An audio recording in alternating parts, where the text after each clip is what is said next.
Hi there, I'm Judy Holland, and welcome to Happy Nest, the podcast where you can hear the latest research and best advice for living well when your kids leave home. Join me as I interview experts and explore how to reinvent yourself during this critical passage. I hope you'll head over to judyhollandauthor.com and check out my new book, Happy Nest, Finding Fulfillment When Your Kids Leave Home. We're here today on the Happy Nest podcast with Amy Schmidt, a podcaster and author of Cannonball, Fearlessly Facing 50. Her goal is to encourage women older than 40 to push fear aside and go all in.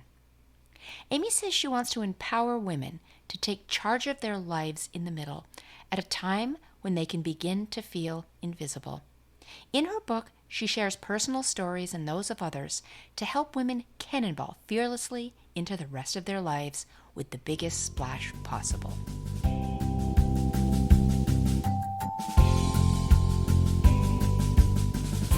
We're here today on the Happiness Podcast with Amy Schmidt. Amy has a new book out called Cannonball, Fearlessly Facing Midlife and Beyond. That's a bit of a tongue twister for me. Amy, welcome. Thank you so much, Judy. It is like, it's kind of like Peter picked up, what was that old one we used to say with the peas? Yeah, it's a lot, but you did just great. That's perfect. Thank you. But I've got that. Amy, I'll jump right in. I read your book and I was really interested in your story. You moved 11 times and tended to several kids as the wife of a corporate executive. That was constant uprooting. Just tell me your story briefly. What were those years like? And it sounds to me like you shouldered a huge domestic load while being uprooted and probably losing support systems each time you transplanted. Did you resent that? Yeah. Did you miss your career? Just tell me about this. Oh, great question. Boy, that really makes me sit back and reflect. And when I think 11 moves, that's a little crazy. And, I'm a lot like you, Judy. I always loved writing and having a background in journalism and broadcasting. At 22, I wanted to set the world on fire. That was my dream. And then, of course, I married my college sweetheart and things change. Plans change, as we all know.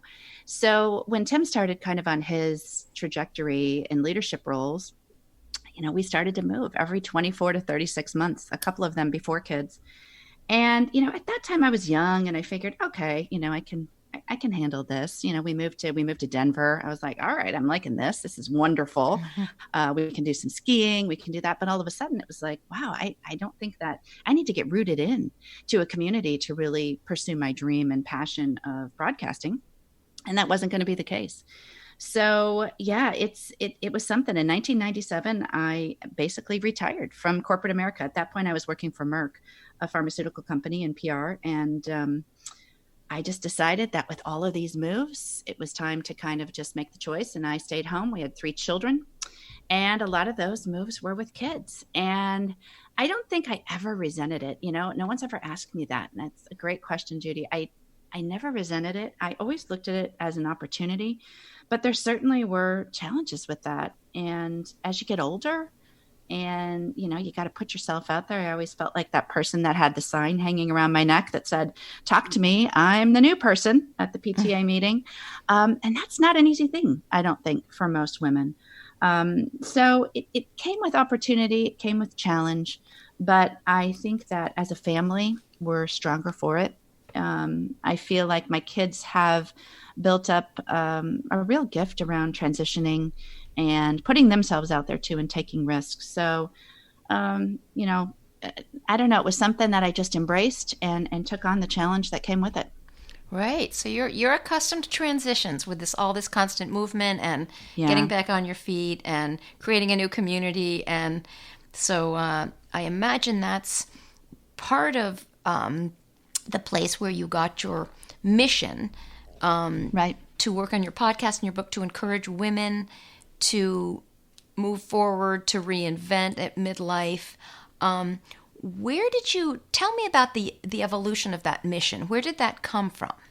Yeah, I think I've always had this ability to kind of coach and inspire. And it's always been on my heart to encourage others to do their best and be the best version of themselves. So when I moved, my 11th move actually, we moved back we were living in Germany and we moved back to the US. At that point in my life, I had lost both my parents when we lived abroad. I had my oldest was going off to college. It was just, it was another transition, I guess. Like you said, we kind of master transitions.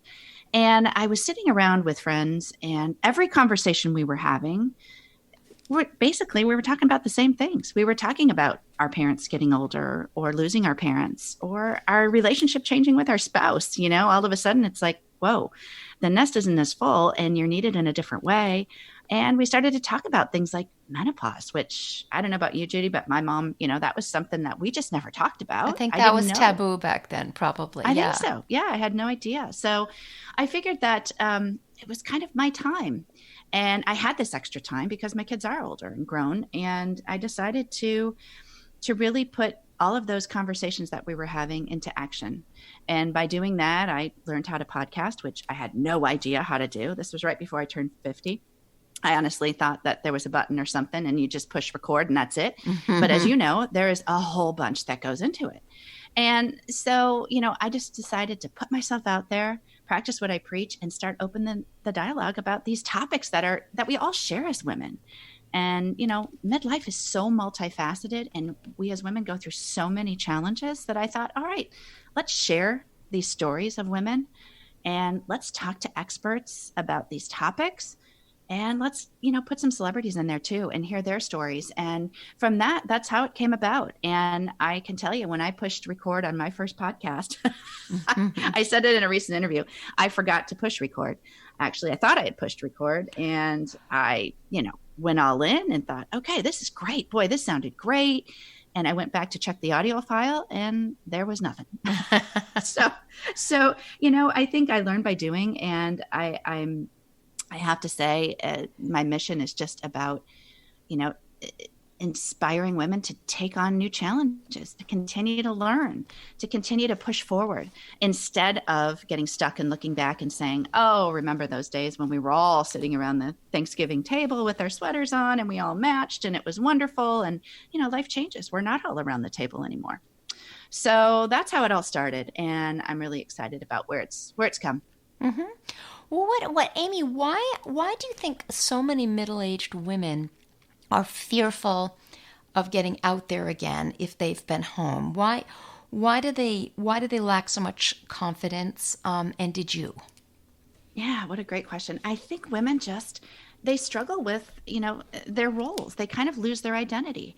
I mean, you think of what women do as wives, as possible being moms, as sisters, as daughters.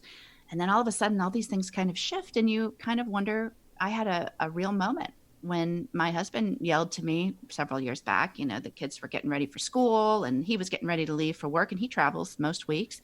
And he said, hey, Mom, would you grab the dry cleaning, from the dry cleaner at the end of the day? And that was my moment when I said, wow, where did I go? Where's Amy? Why aren't you calling me Amy? Because I'm certainly not your mom. So I think women struggle with that. We lose our identity and we also tend to count ourselves out of things before we even apply. And I've seen that with the research I've done, around women that have been out of the workforce, and they're ready to submit their resume and they're like, oh, I don't check all these boxes. I don't think I'm qualified. And so I think that's a big part of it. For me, I just decided that there were times when I thought, boy, what am I really good at? Where can I really add value? And I think as women, we don't take time to really sit and self-reflect on that. Mm-hmm. And I call it, in my book, I call it the highlight reel. I just encourage women to just sit and close their eyes and take a moment, which we rarely do, and just reflect on what all you've accomplished, because there's so many things. And then that can translate to different things for a job opportunity that you may not feel you're qualified for. You might say, oh, heck, I actually do have that. I mastered the art of reinvention and multitasking in these roles, and that'll translate over. But we cut ourselves out before we even try. And I think that's a big part of it. Mm-hmm. Tell me about your swim coaching story, Because I Oh, know that I love that. I looked in your book that you always were a swimmer, and I know that you were swimming before we spoke today. Tell me about your about jumping back in your swim coaching story. You indicated you've got a lot of training, you swam at a high Right. level, but you still were really nervous about Yes. jumping in coaching. Tell me about that. Oh, I love that. Thanks for asking about that because that is a big part of it. I coached in Germany. I coached the high school team and the middle school team over there at the international school. So it got me back into coaching, which I was able to do because as a traveling spouse, which is what it was called, when I was in Germany, I wasn't able to get a work permit.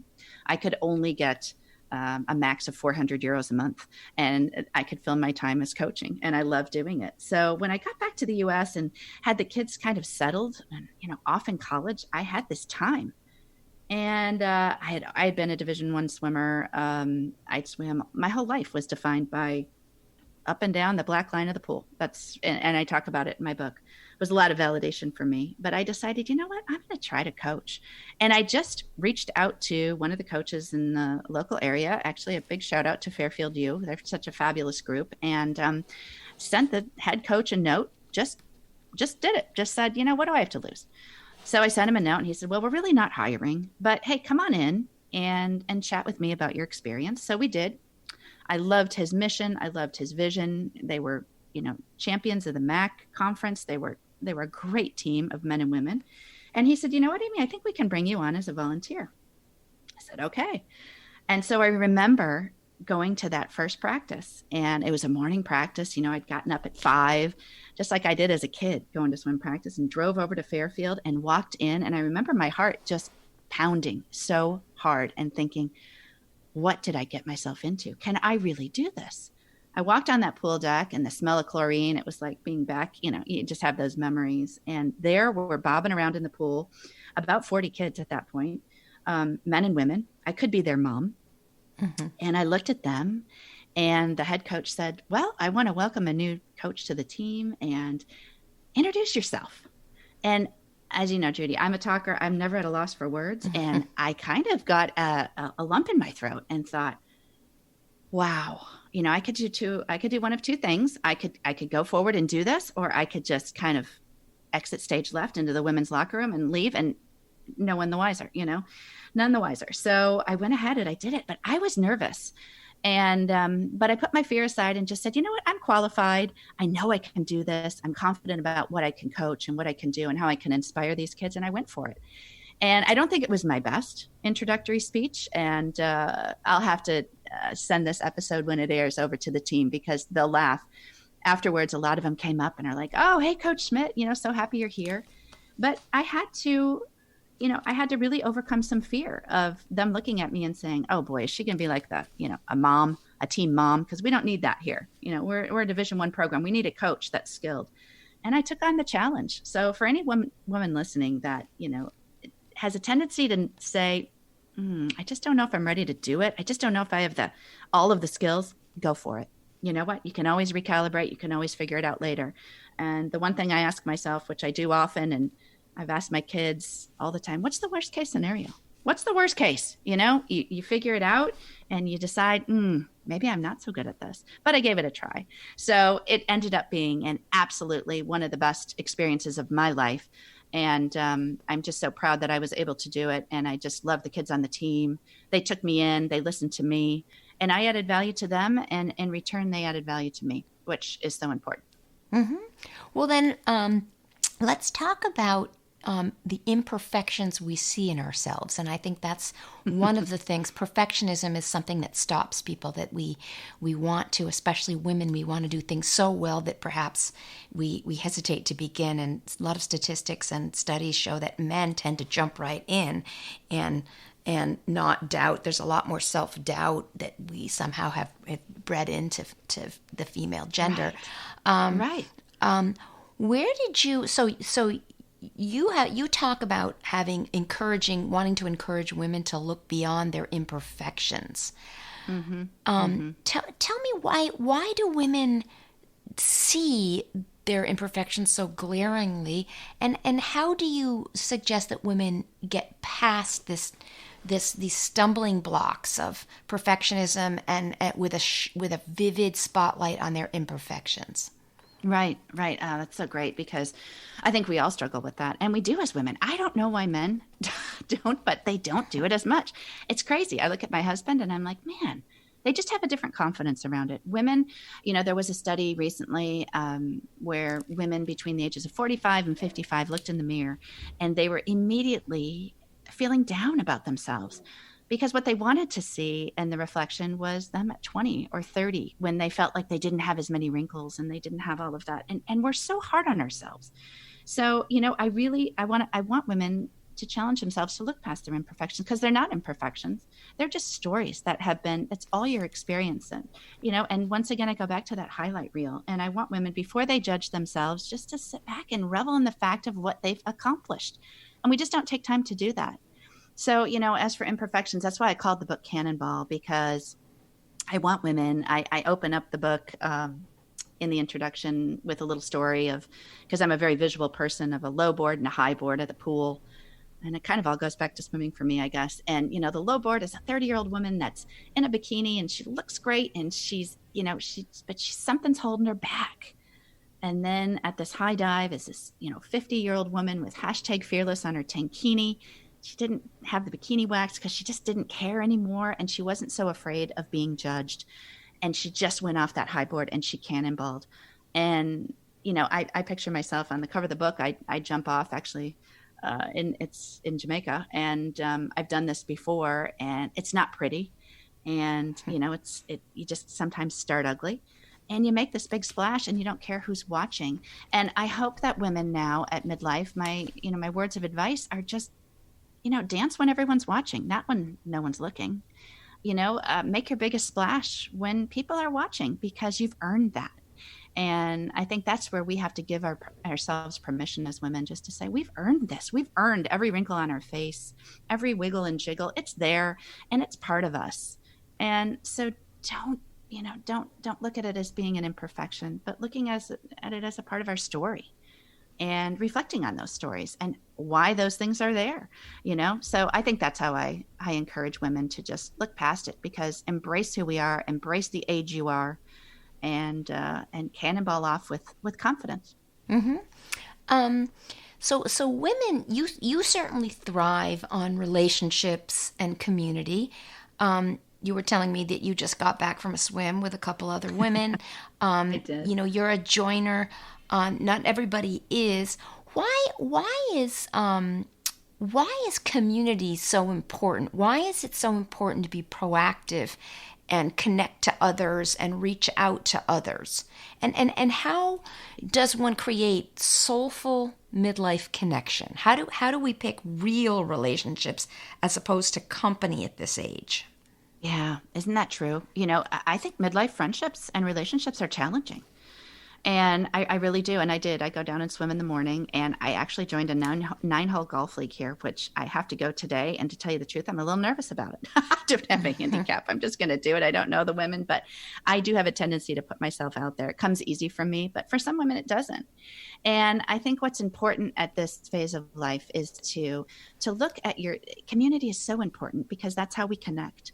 That's how these conversations, these common threads, that's what we need. Whether you have, one friend as an anchor or a whole posse, it doesn't matter, but they need to be people that add value. I look at it simply as my financial portfolio. I want people that are going to deposit in and not withdraw.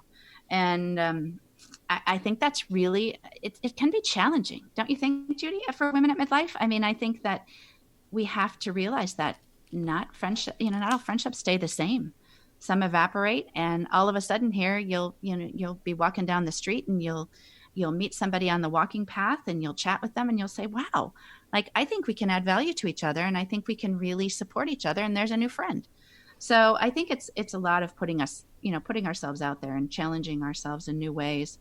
And I think women thrive on community. Whether it's a big community or a small community, they thrive on connection. And I think it's so important. Mm-hmm. One thing that I talk about in my book, Happy Nest, Finding Fulfillment When Your Kids Leave Home, is pursuing activities that are genuinely something that you love. In my case, I love photography, and I find people through photography, all different Love that. ages and all different backgrounds, but we have in common that we really love photography.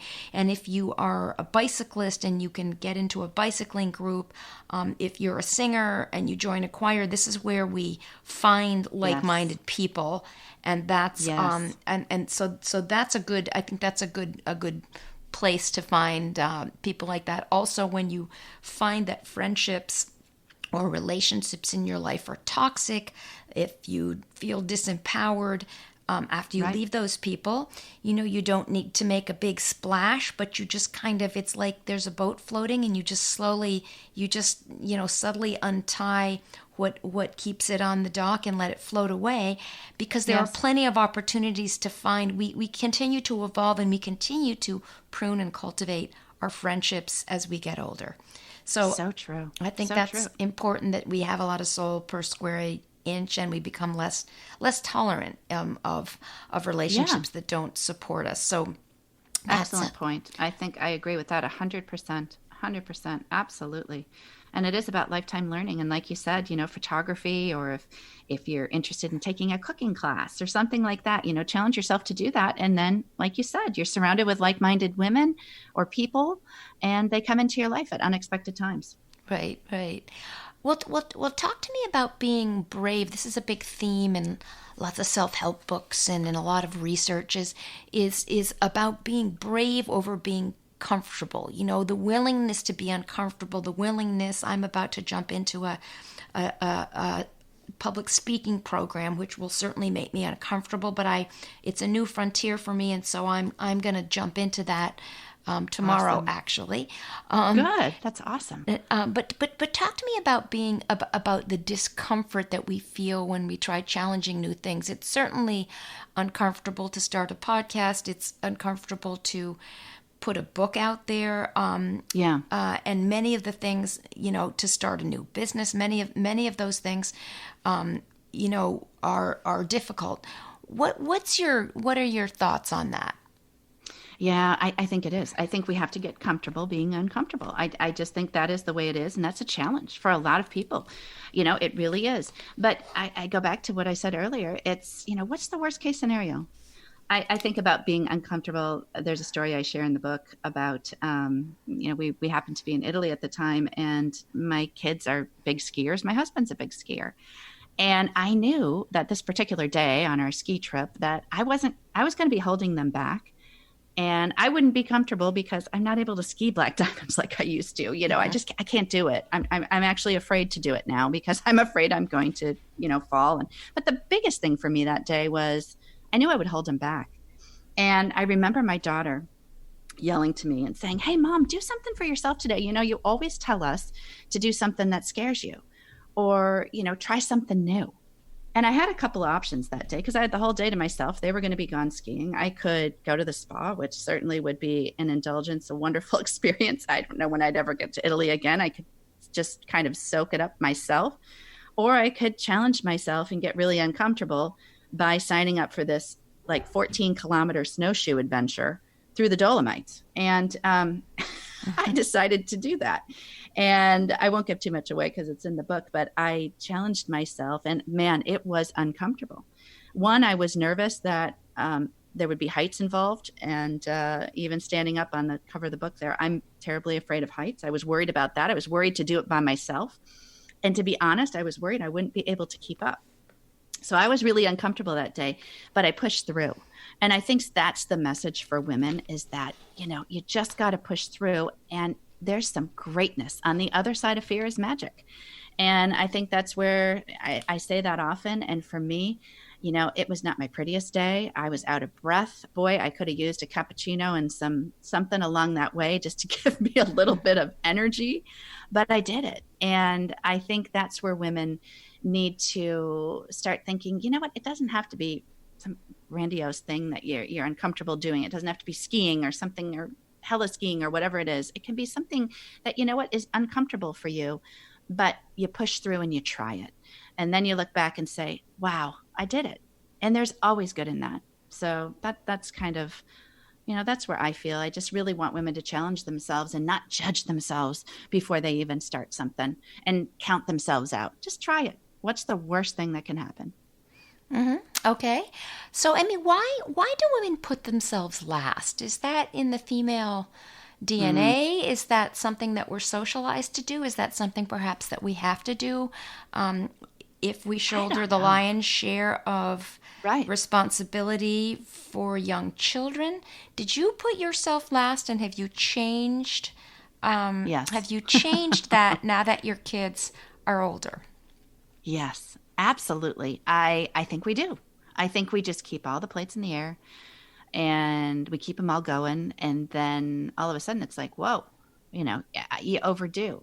For me, I had bouts where I was doing everything and PTA president, booster club president, and volunteering here, there, and everywhere. And I was exhausted. I wasn't putting myself first. I was not the one putting on the oxygen mask first, like they always say to do. And so many people are saying now in books and on videos, I wasn't doing that. And why? I don't know. I don't have a good answer as to why I was doing it, but I certainly have learned that. And I think that that's another place that women struggle, putting themselves and treating themselves as a guest of honor. And I have learned that over time, although I will share, and it's in the book as well, a couple of years ago, I had, and you can relate to this, I'm sure, Judy, you get these windows of time when you get your kids home. And it was a Easter vacation or something. And I knew two were coming home from college and all of this. And I was so ready. I almost like had the countdown chain ready for the no vacancy sign to be on. And we had a full house. And I had exhausted myself getting ready for that.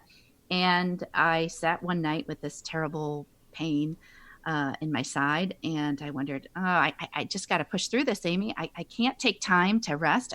Tomorrow's Easter. I planned this big dinner. We're going out. It's going to be, fantastic.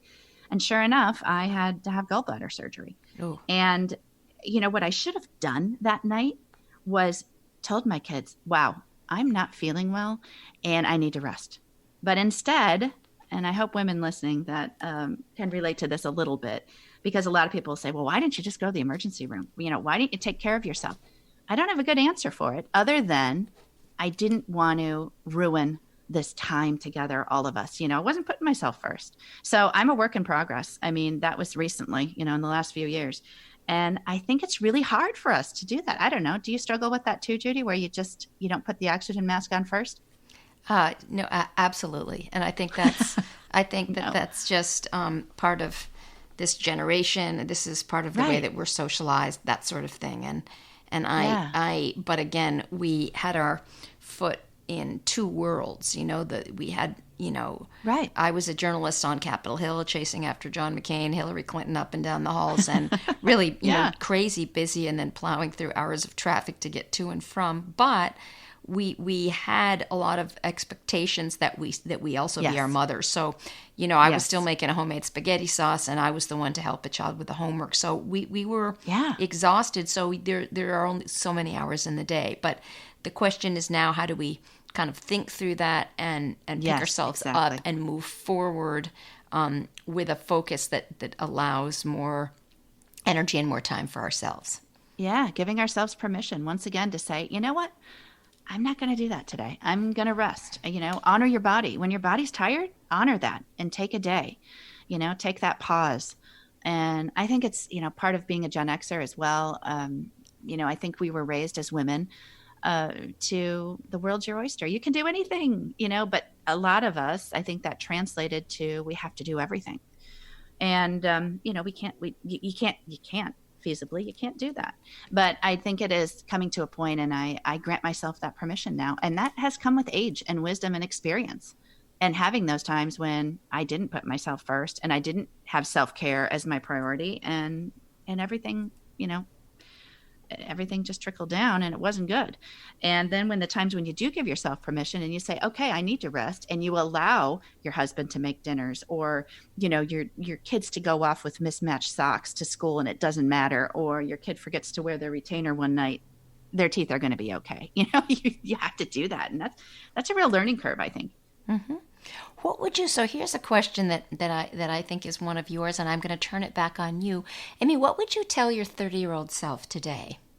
I know. I love that question. Oh, and I can't wait to drop your podcast because I remember your answer actually, because I love to ask that question.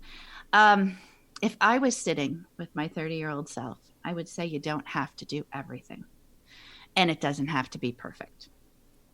That's what I would tell myself. I struggled with trying to do everything, and I didn't need to do that. Mm-hmm. So quality over quantity. And I would also tell myself, just give her a big hug because she's trying the best she can. And with experience and with age comes wisdom, and you'll get there. Mm-hmm. That's self-compassion, I guess, is what you're saying to some extent, Exactly. too. Okay, wrapping up, Amy, what are the best lessons that you've learned? You've been on a path to reinvent yourself at this juncture, and a lot of women would like to do that.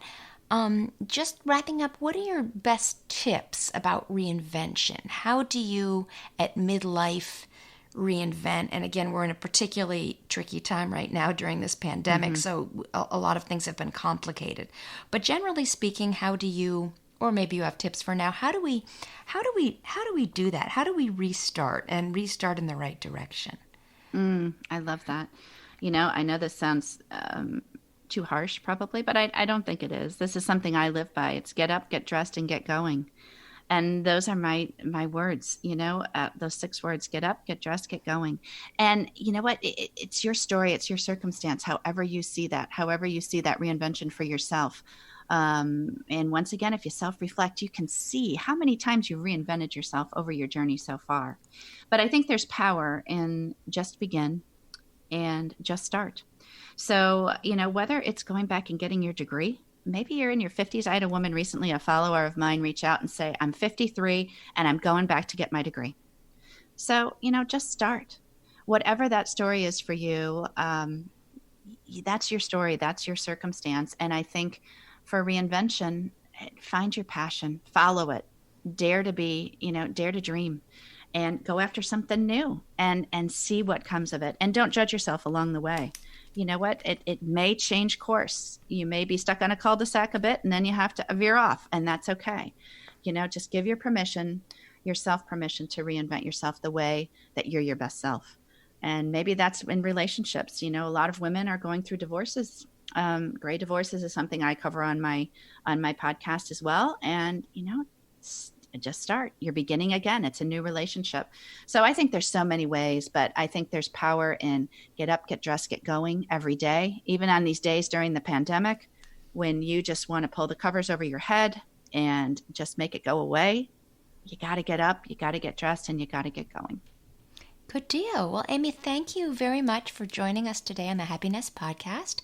And thank you. The viewers will keep an eye out for your book, Cannonball Fearlessly Facing Midlife and Beyond.